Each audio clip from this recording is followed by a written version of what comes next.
Assalamualaikum warahmatullahi wabarakatuh. Selamat pagi para pemirsa.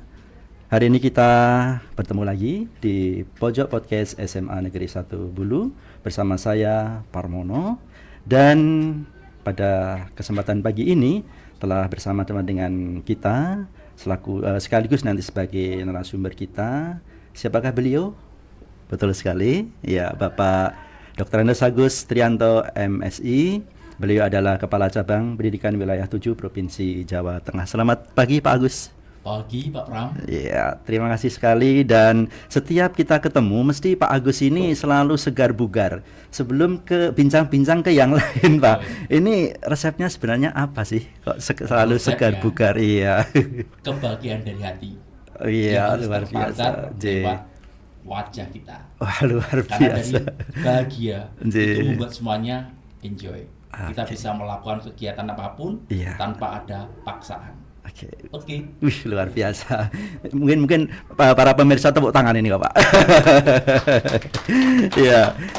Terima kasih Pak Agus sudah singgah mampir di pojok podcast SMA Negeri 1 Bulu setelah tadi Bapak berkenan untuk membuka gelar karya P5 ya Pak, Suara Demokrasi yang diramu dengan pemilihan Ketua OSIS SMA Negeri 1 Bulu. Bapak, nyuwun sewu, ini kan belakangan ini sekolah kita itu kecolongan ya Pak, kecolongan lagi. Ya, kecolongan terkait dengan adanya kekerasan, bullying. Kita prihatin dengan sebagian anak-anak kita. Untuk itu sekolah kita sebenarnya sudah sangat mengantisipasinya Pak.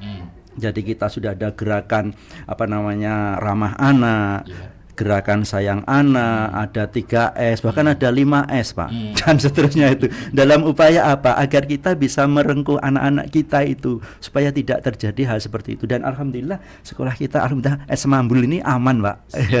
Namun demikian Bapak, ini lewat Bu Kepala Sekolah Bu Dewi Pratistiningsih SPD MPD, kita sedang giat-giatnya Pak untuk kampanye GSM Pak, gerakan sekolah menyenangkan Pak itu. Nah, mungkin Bapak bisa memberikan satu motivasi kepada kita, memberikan pencerahan kepada kita tentang variabel-variabel sekolah yang menyenangkan itu seperti apa Pak?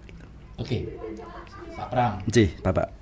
Saya itu sebenarnya kan mulai tahun 2019 ada di SMK 11 Semarang. SMK 11 Semarang pada waktu itu sebagai piloting dari Provinsi Jawa Tengah untuk melaksanakan GSM, gerakan sekolah menyenangkan. Dan ini memang menyenangkan sekali. Karena di sana banyak sekali hal-hal baru yang kita hadapi.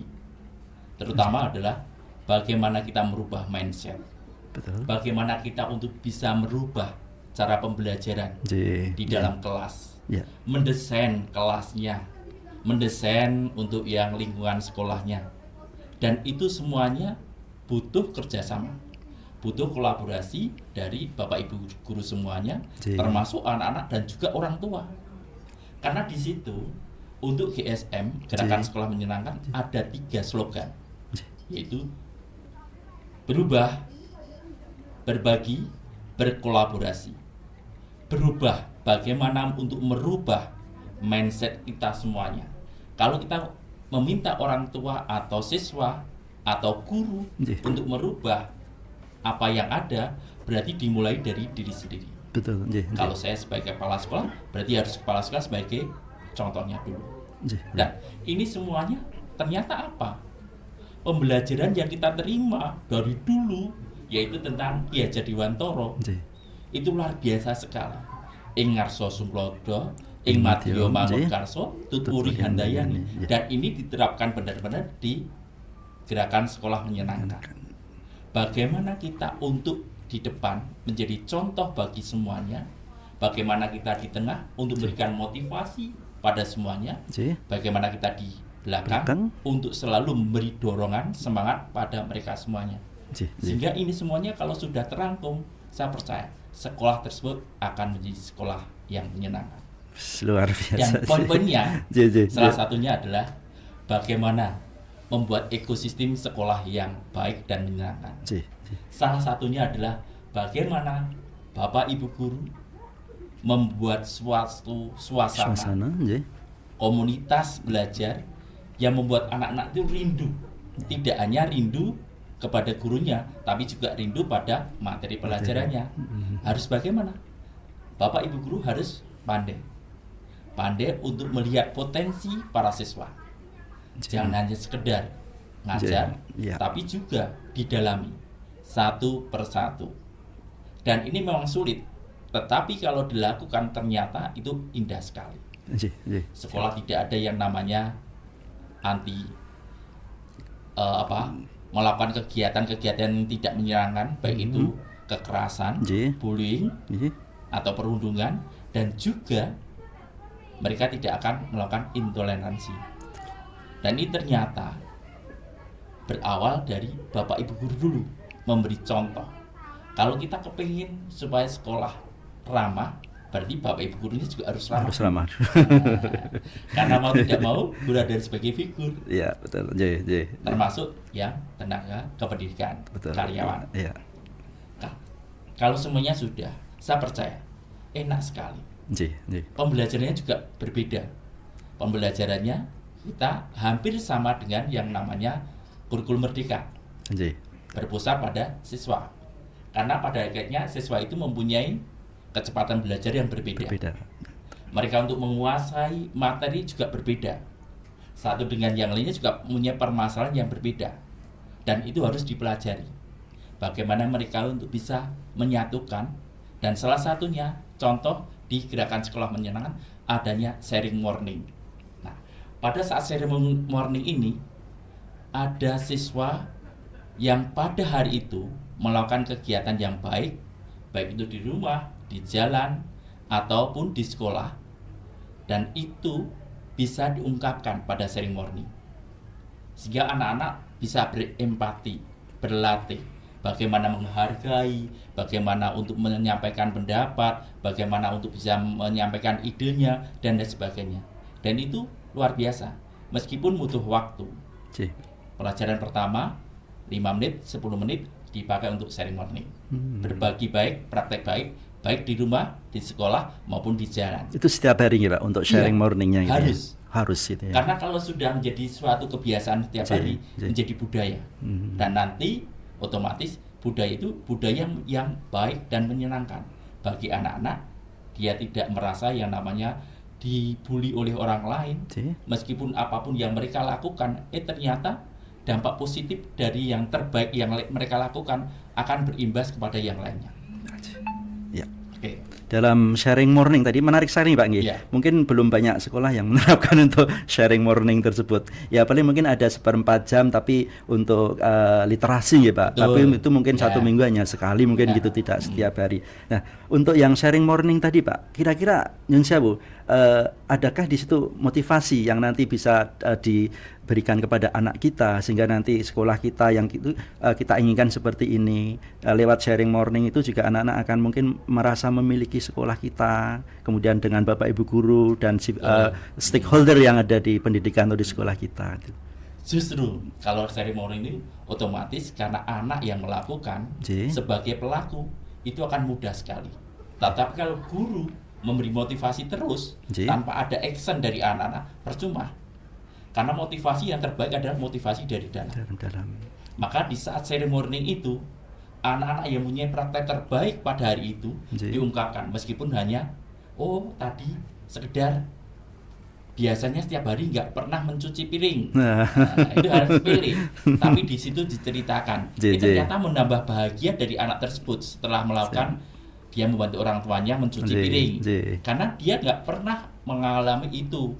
Dan itu praktek kecil dulu. Nah ternyata bisa. Nah ini memotivasi dia, juga teman-teman yang lain, termasuk sekolah.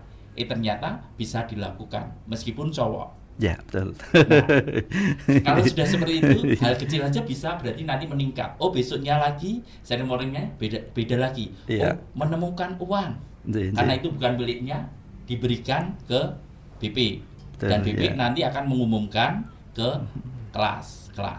Sehingga dia merasa karena bukan memiliki berarti dia memberikan kepada orang lain. Ini melatih masalah kejujuran. Iya, siap. Jadi bagus sekali. Integritasnya luar biasa. Karena dari situlah nantinya di Indonesia ini akan dipegang pemimpinnya dari anak-anak yang kita ajar pada saat ini. Nanti tahun emas tahun 2045 itu benar-benar kita sudah mempersiapkan orang yang jujur, berintegritas, disiplin dan lain sebagainya. Profil pelajar Pancasila ternyata masuk di GSM. Iya. Iya, pemirsa tepuk tangan dong. Iya, menarik sekali Pak Agus. Kemudian tadi disampaikan tidak lepas dari peran serta orang tua siswa nggih Pak nggih. Betul. Mungkin Bapak bisa memberikan penjelasan nggih terkait dengan itu gini Pak, di Sulingjar nggih Pak nggih. Ya. Kita ada survei lingkungan belajar itu ada pertanyaan jadi melibatkan orang tua dalam kegiatan sekolah ini. Ya. Nah, ini nyuwun pencerahan dari Bapak sejauh mana orang tua siswa itu bisa atau dapat terlibat dalam kegiatan sekolah, Pak? Sebenarnya mudah sekali, Pak. Ya. Karena saat ini HP ini hampir semua orang tua punya. Ya. Jadi ada WA grup khusus orang tua per kelas yang dihimpun oleh wali kelas. Wali kelas, ya. Dan itu mudah sekali untuk komunikasi. Karena untuk pendidikan, kalau hanya dipasrahkan di sekolah ada waktunya. Jadi hanya sepertiga dari waktu seluruhnya sehari ada di dalam kelas atau di sekolah. Tapi selebihnya orang tua yang lebih banyak. Lingkungan pun juga tidak terlalu banyak, asalkan anak tidak pernah keluyuran. Kalau keluyuran itu baru yang paling berperan sekali adalah lingkungan. Tetapi saya percaya anak-anak Indonesia itu luar biasa, hebat. Apalagi di SMA Negeri Bulu ini. Ya, alhamdulillah. Tadi saya melihat luar biasa sekali. Meskipun di desa serasa kota, meskipun dia ada kesulitan, ternyata tidak membuat mereka menjadi down. Tapi justru bagaimana mereka untuk bangkit. Keterpurukan, ketidakberdayaan itu dipakai untuk bisa mengasah mereka untuk semakin dewasa, bersabar menghadapi hidup ini, dan akhirnya apa? Prestasinya juga luar biasa. Termasuk Bapak Ibu gurunya, ternyata 4C sudah luar biasa. Terima kasih. Dan sekali lagi, jadi orang tua itu perannya besar sekali, Pak. Karena orang tua itu berpengaruh banget kepada anak. Karena saya percaya didikan orang tua itu bisa membekas sekali. Karena dia merawat dari bayi sampai mereka berusia SMA, SMK. Dan kalau sudah seperti itu, berarti orang tua harus memberikan teladan. Bagaimana mereka bersikap anak-anaknya, bagaimana mereka berempati pada orang lain, bagaimana dengan mereka untuk mengembangkan jiwa sosial. Nah, kalau di GSM itu ada yang namanya SEL, Social Emotional Learning. Nah, disitulah bagaimana mereka mengembangkan jiwa sosialnya, empati pada teman-temannya, empati pada mereka yang membutuhkan uluran tangan. Dan ini peran orang tua harus menjadi contoh dulu di sekolah. Ya, kalau di rumah mungkin pendidikan yang pertama dan utama ya Pak ya. Di rumah, kemudian di sekolah Bapak Ibu guru selaku orang tua yang kedua di sekolah itu. Jadi di rumah juga orang tua memberikan teladan, kemudian di sekolah Bapak dan Ibu guru, kemudian warga sekolah yang juga memberikan contoh teladan yang baik ya Pak nggih. Nah, itu nanti secara otomatis anak-anak akan meniru nggih Pak nggih. Betul. Ya, luar biasa. Dan itu sudah dicontohkan Pak Pram. Iya. Terima kasih Pak. Jadi Pak Pak Agus, nyun sewu Pak, untuk ini Pak, kan saya pernah membaca itu terkait dengan kebijakan yang mengandung kekerasan Pak. Nah, betul. Itu pripun Pak yang dimaksudkan itu Pak? Mohon mungkin bisa dijelaskan. Oke. Kalau untuk Bapak Ibu Kepala Sekolah, kita sudah melaksanakan 2 atau 3 minggu yang lalu. Zoom langsung dengan Bukadis. Dan itu tentang pencegahan kekerasan. Mengapa ini kembali lagi kita munculkan? Karena dampak dari beberapa waktu yang lalu anak SMP membuli atau merundung anak yang temannya. Jadi anak di bawahnya kelasnya dia dibully, dan itu luar biasa, membekas nantinya, bahkan sampai masuk rumah sakit. Dan ini kalau dibiarkan, tidak ada kerjasama dengan pihak terkait, maka ini sekolah ini akan lama-lama akan hancur. Karena lihat aja perbuatan anak-anak itu yang tidak bertanggung jawab, yang pengen menang sendiri dan akhirnya melakukan kekerasan. Dia merasa kuat, dia merasa hebat, dia merasa bahwasanya dia yang berkuasa, itu akhirnya akan jatuh. Demikiannya di sekolah.